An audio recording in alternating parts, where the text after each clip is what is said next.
खुदावंद के पाक कलाम में हमने देखा कि यीशु मसीह सूर और सियात के इलाके से निकलकर इलाका में रवाना हुए और वहाँ पर उनको एक औरत मिली। कौन सी औरत थी वो? पुरानी औरत थी।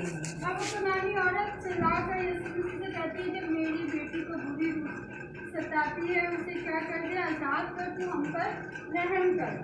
मगर हम यहाँ पर देखते हैं कि यीशु मसीह ने उससे बड़ी सख्ती से बात की। क्या कहा यीशु मसीह ने?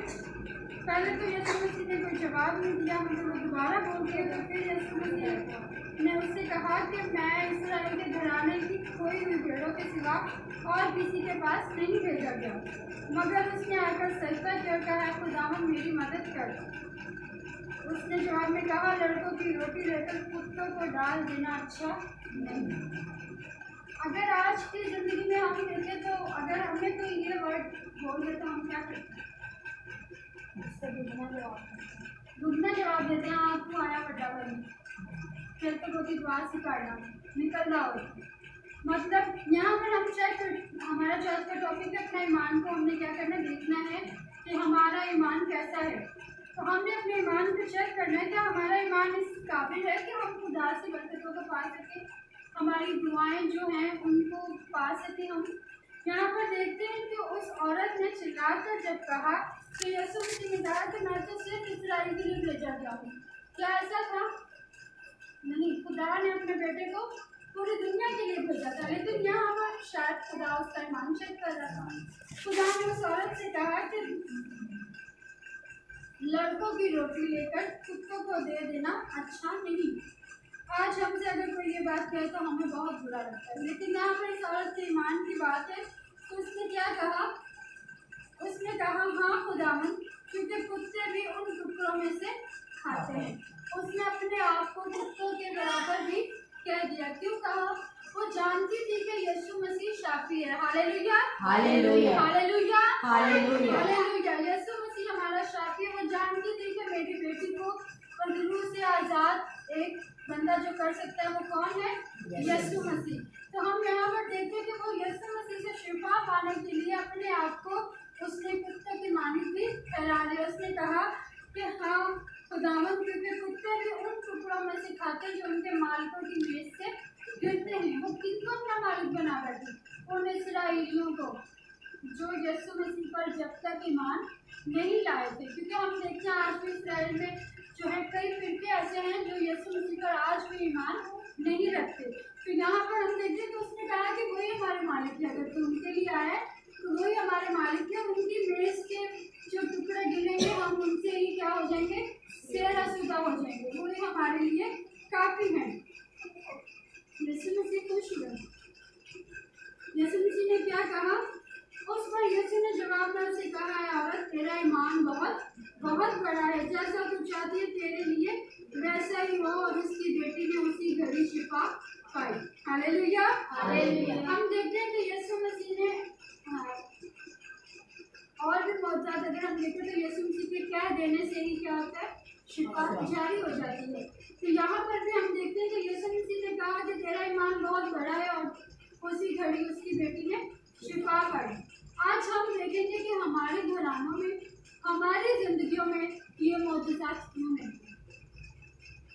हम एक दुआ को करते हैं और उसे हम सारा साल करते हैं। क्यों? आज हमारे लिए लम्हा फिक्रिया है। यीशु मसीह ने हमारे लिए क्या किया? अपनी जान कुर्बान की। और हमें तो यीशु मसीह ने ये भी नहीं कहा कि मैंने तो कुत्तों की रोटी, तुम लोग कुत्ते हो के लड़कों की रोटी कुत्तों को डालना नहीं सही। कहा यीशु मसीह ने हमें नहीं कहा। हमें कहा है कि तुम क्या हो? शाही खानों का फिरका हो। हम शाही खानों का फिरका बनकर उसके शहजादे और शहजादियाँ बनकर मौजूदात क्यों नहीं पा? आज ये हमारे लिए सवाल है। खुदावंद यीशु मसीह का ये ज़िंदगी बख्श पाक का नाम जब हम तक पहुँचता है तो वो इसलिए नहीं पहुँचता कि हम ये कहें कि सुनाने वाला जो है वो कोई हवाला ढूंढता है फिर उसके बारे में स्ट्रगल करता है। नहीं, खुदा का रूप क्या करता है? हमें गाइड करता है। खुदा का रूप कहता है कि आप में, आपके लोगों में, फलाने बहन में, फलाने भाई में ये कमजोरी है। आज हम देखते हैं कि हमारे अंदर ये कमजोरी है। क्या हमारा यीशु का लहू बदल गया? क्या उसके अल्फाज बदल गए? ज़्यादा गहरे तवज्जुब की बात होनी चाहिए कि क्यों हमारी ज़िंदगी में मौजूदात नहीं होते। क्योंकि कलाम में लिखा है कि यीशु मसीह आज कल जल्दी अब तक यकसा खुदा है। अभी बेटियों ने प्रस्तुत की, उन्होंने भी क्या गाया, आज कल और अब तक यीशु के पास कुदरत है। ठीक है, जब उसकी कुदरत अब तक है तो वो हमारी जिंदगियों में क्यों नहीं है, हमारे घराने क्यों तब्दील नहीं है? क्योंकि हमारे अंदर ईमान की मजबूती नहीं है, हम ईमान नहीं रखते मुकम्मल तौर पर। हम लोग क्या करते हैं, हाथ धोना डाल देते हैं, हमारा काम नहीं हुआ, दुआ की नहीं हुआ, किसी और से दुआ करवानी नहीं हुआ, किसी और से करानी नहीं हुआ, तो हम लोग क्या करते हैं, फिर हम कहते हैं कि हमारे तो नसीब में ही है, नहीं है, हमारे तो तकदीर में लिखा गया है ऐसा, हम रोने बैठ जाते हैं। क्या कभी हमने ये सोचा कि हमारा ईमान क्यों मजबूत नहीं है? अगर हम देखें, वाकया था यीशु मसीह कश्ती पर सो रहे थे, याद है आप सबको वो वाकया? तूफान आ गया था, क्या हुआ था, डूबे बोलो नहीं डूबे, उन्होंने पानी निकालते रहे, कुछ भी हुआ, कुछ नहीं हुआ, वो डरते रहे और पानी निकालते रहे। हम क्या करते हैं, डरते हैं, अपनी बीमारियों को निकालते हैं, अपने दुखों को तकलीफों को निकालते हैं, मुख्तलिफ डॉक्टरों के पास जाके, मुख्तलिफ लोगों के पास जाके, क्या मेरी मदद कर दो या डॉक्टर को ये कर दे। लेकिन हम कभी भी यीशु मसीह को नहीं जगाते जो हमारे घराना में किसी जगह पर हमारे इंतजार करें। ऐसा है, हमने लास्ट टाइम मैसेज में इस बारे में सुना था कि हमारे घरानों में यीशु मसीह सो रहे हैं, मगर हम जगाते नहीं हैं, हम अपने तौर से करने की कोशिश करते हैं। हम कहते हैं कि ये मैं कर सकता हूँ। जब हमारी ज़िंदगी में मैं आ जाती है तो हमारी ज़िंदगी में काम होना बंद हो जाता है, क्योंकि यीशु मसीह कहता है कि मैं कुछ नहीं हूँ, जो कुछ है वो खुदा है, खुदा बाप है, वो खुद भी ये कहता है, और हम यीशु के बिना कुछ नहीं है, हम खुदा के बगैर कुछ नहीं कर सकते।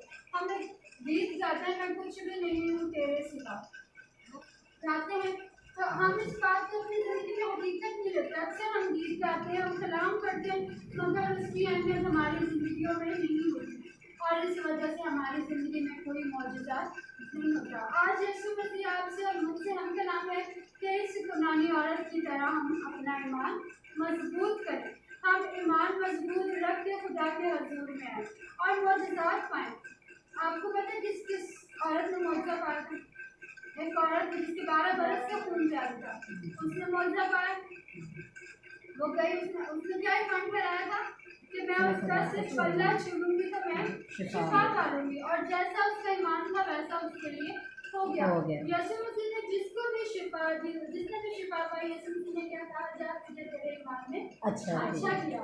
तो आज हमारा ईमान कैसा है कि जिसकी वजह से हम अच्छे नहीं होते, हमारी बीमारियां नहीं जाती, हमारे दुख नहीं जाते, हमारी तंगियां नहीं जाती। यीशु मसीह ने कहा कि खुदा के कलाम में लिखा है कि तुम क्या हो, सर गुम नहीं, हम गुम बनते जा रहे हैं, हम अपने लिए सर को और ढूंढते रहते हैं, लेकिन खुदा मुझसे और आपसे ये कहता है कि तुम सर हो, तुम कौन हो, तुम मेरे शहजादे शहजादियाँ हो, तुम मेरा फिरका हो, मैंने तुम्हारे लिए अपनी बादशाह में जगह तैयार की है, और उसमें जाने का दरवाज़ा यीशु मसीह है। और यीशु मसीह तक हम कब पहुँचेंगे? जब हमारा ईमान मजबूत होगा, जब हमारा आखिरी दिनों में अगर हम ईमान अपना डामाडोल रखेंगे, हमारी आखिरी दिनों में हम जानते हैं कि आखिरी दिन चलने जैसे किसी भी वक्त आ सकता है। यीशु मसीह ने कहा था कि उसको क्या होगा, ब्याह हो रहे होंगे, शादी हो रही होगी, लोग घर बना रहे होंगे, कामकाज सारे इसी तरह चल रहे होंगे, और मैं आ जाऊँगा। जब वो आ जाएगा तो वो हमारा कैसा ईमान देखेगा? आपको मैं बताती हूँ कि आजकल क्या हो रहा है, मीडिया में बहुत कुछ हो रहा है।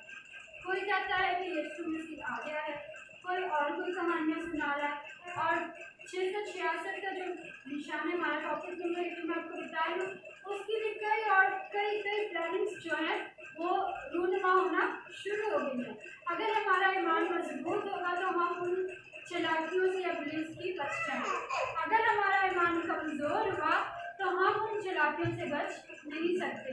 तो यीशु मसीह आज चाहता है कि क्या करें, हम ईमान को मजबूत करें। यीशु मसीह चाहता है कि हम उसको अपनी ज़िंदगी में अहमियत दें, उसको अहमियत देंगे, उसके बारे में ईमान रखेंगे तो यीशु मसीह सब कुछ कर सकता है। अगर हम देखें कि एक बंदा था, उसने कहा कि यीशु मैं चाहता हूँ तू मुझे यीशु मैं चाहता हूँ कि तू मैं देखूँ। यीशु ने कहा कि उसने कहा कि अगर तू कहे तो मैं अच्छा हो सकता हूँ, अगर तू बोल दे तो। तभी हमने बोला यीशु मसीह को ऐसा, अगर तू बोल दे तो मेरा जो मसला हल हो जाएगा। हुआ, हालेलुया, तालियां बजाएंगे यीशु मसीह के लिए। जब हम बोलते हैं तो यीशु मसीह खुदा से हमारी शिकायत करता है, खुदा बाप से वो हमारी शिकायत करता है, वो हमारा वकील बना हुआ है। और यहाँ पर हम देखते हैं कि उस कनानी औरत अपने ईमान के वसीले से अपनी बेटी की ज़िंदगी को उस बदबू से आज़ाद कराया। आज हमारी ज़िंदगी में बदबूएँ हैं, कैसी बदबू? जो हमारे अंदर ईमान की कमजोरी को पैदा करती है, जो हमारे अंदर शक को डाल देती है। हम मुख्तलिफ शक के बारे में बात नहीं करेंगे, हम सिर्फ यीशु मसीह पर शक की बात करेंगे, क्योंकि बाकी और बहुत सारे शक हैं, हम उनके बारे में अभी बात नहीं कर सकते। हमारा टॉपिक बादशाही में जगह को क्या करें, खराब करें, क्योंकि जगह ख़त्म हो रही है। और ये बहनों बेटियों का काम है अपने शोहरों को, अपने भाइयों को, अपने बाप को इस तरफ लेकर आना। लेकिन ये हम कब कर सकते, जब हमारा खुद का ईमान क्या होगा, मजबूत होगा। तो यीशु मसीह ये चाहता है कि हम अपना ईमान मजबूत रखें, ताकि हमारे वसीला से हमारे घराने निजात पाएं। आमीन आमीन। हालेलुया हालेलुया हालेलुया हालेलुया हालेलुया। हालेलुया। हम दुआ करेंगे। आज का जो हमारा मौजू है वो है कि हमारा ईमान कैसा होना चाहिए, या हमारा ईमान कैसा है। हमें अपने ईमान को क्या करना है, चेक करना है।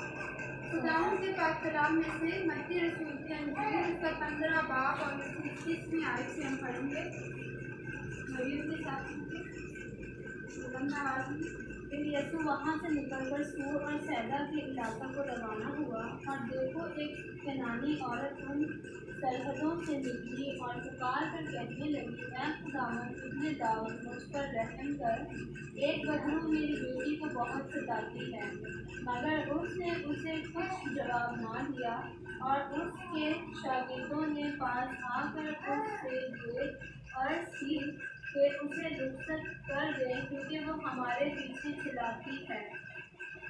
उसने जवाब में कहा कि मैं इस्राएल के घराने की कोई भेड़ों के सिवा और किसी के पास